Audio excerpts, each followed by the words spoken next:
मस्त ताजे ताजे असे मळ्याचे मासे आणलेत, नदीचे आहेत, गावात विकायला आलते तर घेतलेत. हे आत्ता बनवायचेत भाजीला, तर साफ करून घेतलेत आणि हे जास्त होते तर मग मी हे उद्यासाठी ठेवलेत.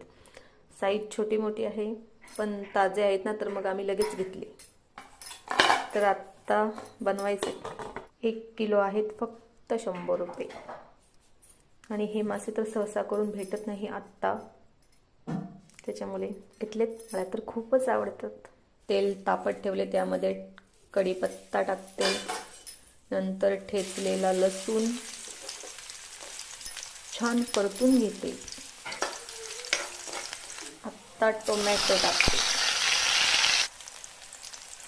लाल मसाला, हळद, गरम मसाला आणि थोडासा कश्मीरी लाल मिरची मसाला.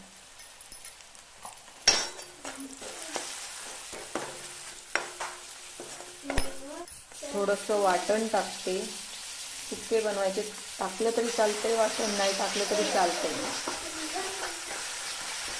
आम्हाला हे मासे तर वरण भाताशी आवडतात आणि भाकरीशी. आता तर वरण भात बनवले आणि उद्या ठेवलेत ते भाकरी बरोबर. छान कॉम्बिनेशन. एकदम हलक्या हाताने हलवायला लागणार, नाहीतर तुटणार. एकदम थोडंसं पाणी टाकते, मंद आचेवर शिजून देते. मीठ टाकायचे. मस्त माशांना उकळी आले. इकडे आपले मासे मस्त तयार झालेत. त्यानंतर मी मस्त अशी गार्निशिंगसाठी कोथिंबीर टाकली. कसे दिसत आहेत, एकदम टेम्पटिंग ना. आणि माशांचा वास लागलाय तर आमचा लुडो वेडा झालाय. त्याचं जेवण पण झालं.